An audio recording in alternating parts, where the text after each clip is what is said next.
Halo warga-wargi PS62, gimana kabarnya? Beban pikiran makin hari makin bertambah. Tambahnya terus sampai setinggi gunung. Kali ini toko film akan memberikan nutrisi untuk jiwa-jiwa yang haus akan film, yaitu sebuah film yang berjudul The Ice Road. Aktor utama di film ini adalah Bapak Liam Neeson. Dia akan melakukan misi untuk menyelamatkan para pekerja tambang yang terjebak. Namun, misi ini sangatlah tidak mudah karena harus melintasi jalan danau es yang sangat berbahaya. Oke, nggak usah banyak carut-marut, mari kita simak spoiler filmnya. Let's go!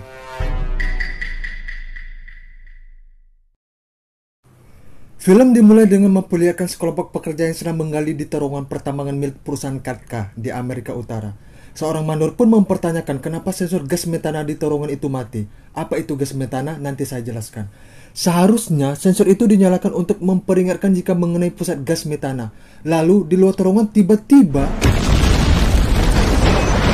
terjadi sebuah ledakan yang menyebabkan sebuah truk terjatuh. Rupanya galian mereka mengenai pusat metana. Mereka pun bergegas keluar untuk menghindari ledakan selanjutnya. Namun, tiba-tiba ledakan kedua pun terjadi yang menyebabkan beberapa pekerja terluka dan mereka terjebak di terowongan.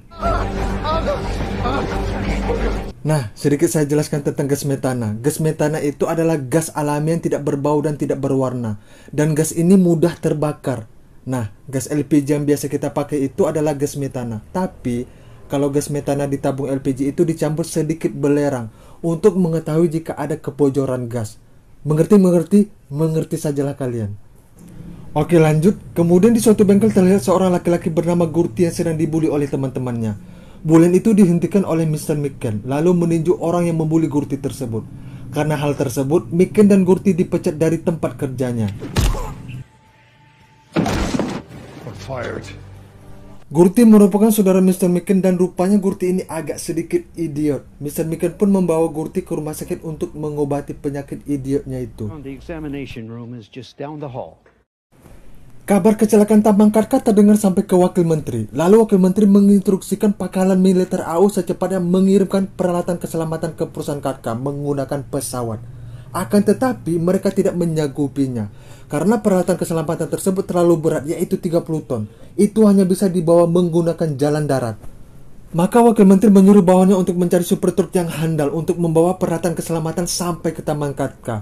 Dan ketemulah super truk itu, yaitu Mr. Golden Rod. Agar peralatan keselamatan bisa cepat sampai, maka Mr. Golden Rod harus melewati jalan danau es yang sangat berbahaya karena sudah memasuki akhir bulan musim dingin.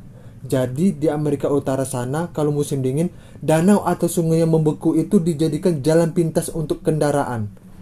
God damn, that's a hell of a lot of weight, son. Golden Rod membawa beberapa orang untuk menemaninya membawa peralatan keselamatan tersebut, yaitu ada tentu cewek yang jago menyetir, ada super jago yaitu Mr. Micken yang baru saja dipecat dan langsung direkrut oleh Mr. Golden Rod, ada Gurti sang mekanik yang jago memperbaiki truk.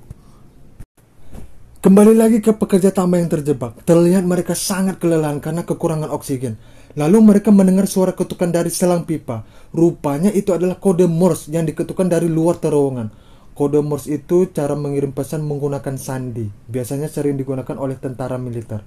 Dan rupanya yang terjebak di dalam terowongan sebanyak 26 orang. Mereka menyuruh yang terjebak tetap bertahan karena peralatan keselamatan dalam perjalanan. That sounds like tap code. Mr. Golden Rod yang lain pun bersiap berangkat. Jika berhasil sampai ke tujuan akan mendapat imbalan $200.000 dibagi 4 orang, yaitu Tentu, Gurti, Micken, dan Golden Rod. Pada saat ingin berangkat, rupanya mereka juga membawa orang bernama Tom Varney yang merupakan karyawan Katka untuk menemani mereka sampai ke tambang Katka. Tom Varney, Katka International Insurance Group. Mereka pun berangkat. Mengapa mereka membawa 3 truk? Karena jika terjadi hal yang tidak diinginkan seperti kecelakaan atau hal yang lainnya, maka diharapkan salah satu dari 3 truk sampai ke tambang Katka dengan selamat. Untuk sampai ke tambang Katka, mereka membutuhkan waktu selama 23 jam dengan melewati jalan danau es yang sangat berbahaya. Pada saat dalam perjalanan, truk yang dikendarai Mr. Golden Rod tiba-tiba mogok di atas jalan danau es. Mereka pun terpaksa menderek mobil Golden Rod sambil Gurti memperbaiki mesin truk yang mogok itu. Pada saat Golden Rod memasang tali derek, tiba-tiba ban belakang truk Mr. Golden Rod tenggelam ke danau dan apesnya Tali derek melilit kaki Michael Gordon Road dan sulit dilepas. Tali derek pun terpaksa dilepas, jika tidak, truk yang lain akan ikut tenggelam. Michael Gordon Road yang malang pun ikut tenggelam dengan truknya.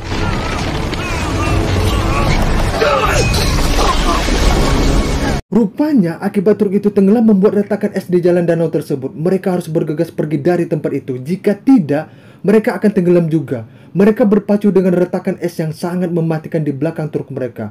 Pada saat mereka melaju, truk sulit dikendalikan di jalan danau es yang sangat licin. Lalu tiba-tiba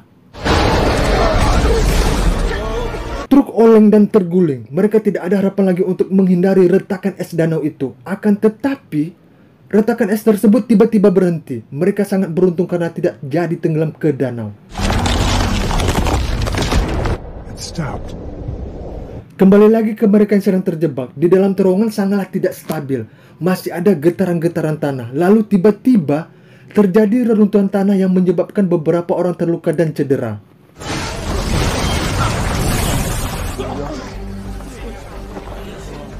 Mr. Varney mencurigai tentu dalang dari mogoknya truk Mr. Golden Road.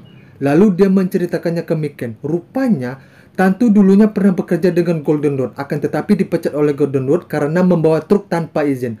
Tantu pun marah karena dicurigai dalang dari rusaknya mesin truk Golden Road, dan dia pun menodongkan pistol. Untungnya ada Gurti yang siap tanggap dan Tantu pun ditangkap. Lalu truk yang telah terguling ditegakkan kembali dengan cara menggunakan tali penarik yang ada di truk itu.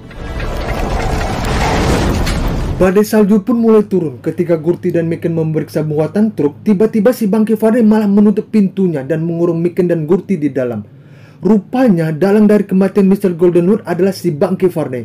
Mengapa si Varney melakukan itu? Simak terus videonya, nanti akan terjawab.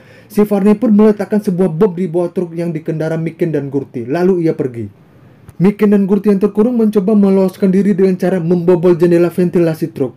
Dengan sekuat tenaga, akhirnya mereka bisa membobol ventilasi tersebut dan keluar dari truk.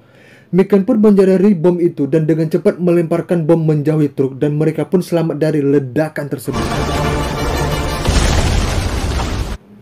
Si Varney melihat dari kejauhan. Ia mengira bahwa truk Miken berhasil dihancurkan. Lalu dia pun melanjutkan perjalanan dengan membawa si Tantu yang terikat. Apesnya, ban depan truk yang dikendarai Miken tenggelam ke danau. Mereka berdua mencari cara dan berusaha mengeluarkan ban tersebut dari danau. Mereka menarik truk itu dengan alat penarik. Akan tetapi pada saat ban berhasil dinaikkan, mesin penarik itu copot yang membuat peralatan keselamatan tenggelam. Dan rupanya, Gurti ikut tenggelam juga ke danau. Miken dengan cepat menyelam ke danau. Selang beberapa menit, Miken berhasil membawanya ke atas lalu membawanya ke dalam truk. Akhirnya, Gurti terselamatkan. Miken yang marah pun mengejar si Varney Bangke itu.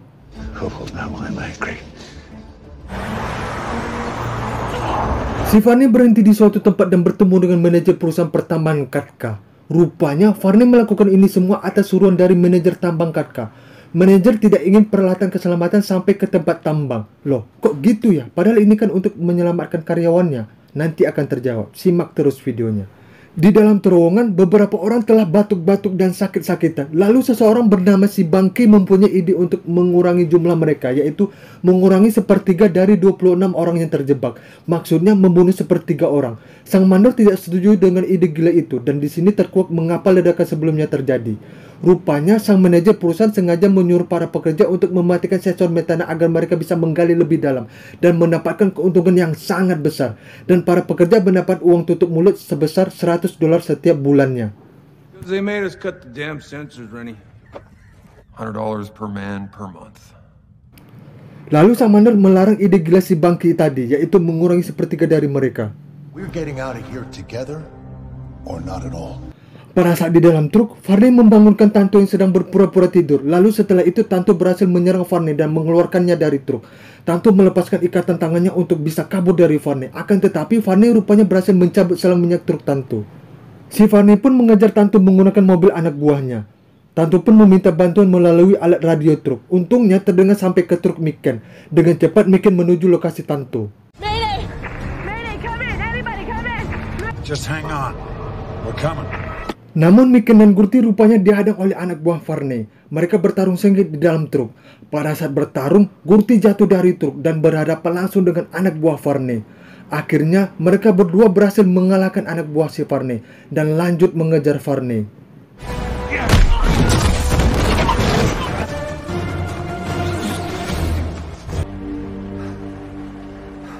Apesnya, truk Tantu berhenti karena kehabisan bensin. Pada saat Varney akan menangkap Tantu, Miken dan Gurti pun datang tepat waktu dan langsung menabrak mobil Varney. Akibatnya, Varney jatuh ke jurang. Di sini Miken minta maaf ke Tantu karena sebelumnya Miken mencurigai Tantu sebagai dalang kematian Golden Road. We seriously misjudged you. Si Bang Giovanni rupanya berhasil selamat dan dia pun pergi menggunakan jet ski anak buahnya. Pada saat Gurti sedang memperbaiki truk Tantu, si Bang Giovanni mengintai mereka dari atas tebing dan meletakkan sebuah bom di sana. Ledakan bom pun terjadi yang mengakibatkan salju longsor. Mereka bertiga harus secepatnya menghindari longsor tersebut.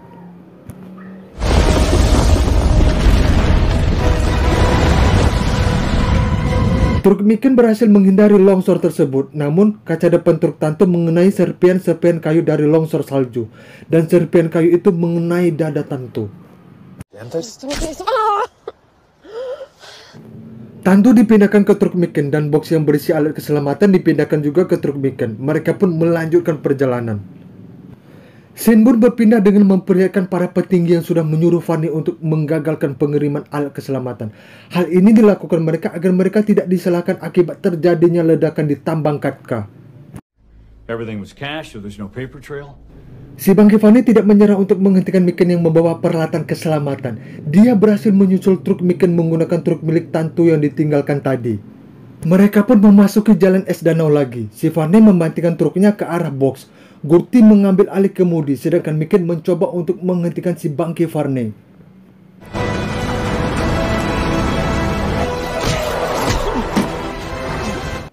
Miken dan Varney pun bertarung dengan sengit. Awalnya terlihat Miken kalah kekuatan dengan Varney karena sudah tua. Akan tetapi, Miken tetap melawan.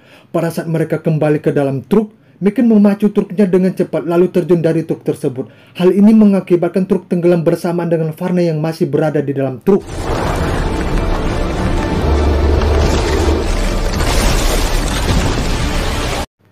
Gurti terhenti karena dia tidak yakin bisa melewati jembatan yang sudah tua. Kemudi pun diambil alih oleh Tantu yang sudah profesional. Pada saat mereka melintasi jembatan itu, ban truk licin dan harus dilapisi dengan bantalan karet agar ban berjalan perlahan demi perlahan.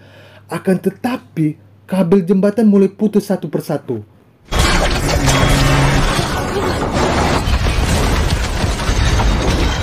Akhirnya, mereka pun berhasil melewati jembatan tua itu sebelum jembatan itu ambruk. Akan tetapi, truk mundur karena licin. Gurti pun menutup gerbang untuk mencegah truk jatuh. Apesnya, Gurti malah tertindih antara pagar dengan truk itu. Miken yang baru saja sampai melihat Gurti sedang sekarat dan Gurti pun tak tertolongkan lagi. Save the rig! Wakil Menteri pun datang ke lokasi perusahaan tambang untuk melihat situasi di sana. Pada saat yang bersamaan, truk Miken yang membawa peralatan keselamatan pun sampai di sana. Hey, welcome to Katka. Let's go straight to the drill site. Go, go, go, go. Mereka pun mulai melakukan penyelamatan dengan peralatan yang sudah dibawa Miken.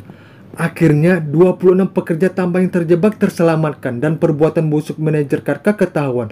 Miken pun memberikan hadiah satu pukulan ke wajah manajer tambang Katka. You paid them to shut off their sensors. 3 bulan kemudian, Mr. Miken menemui Tantu dengan memperlihatkan truk yang baru saja dibelinya dan film pun tamat. Brand new Kenworth, huh? Yep.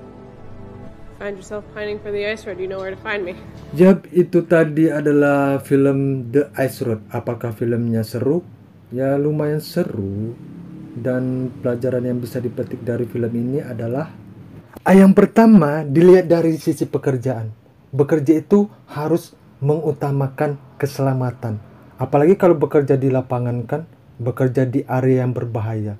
Keselamatan itu nomor 1. Jangan tergiur dengan uang yang banyak itu. Kalau saya tergiur sih. Yang kedua, jangan mencurigai orang dari masa lalunya. Kayak si Tantu kan, karena dia pernah dipecat oleh Golden Road, malah dia yang dicurigai telah menyabotase mobilnya si Golden Road. Kan bukan dia. Ya, terus apa lagi ya? Ya itulah pokoknya. Terima kasih sudah menonton. Sampai jumpa lagi di spoiler film yang lainnya. Bye-bye.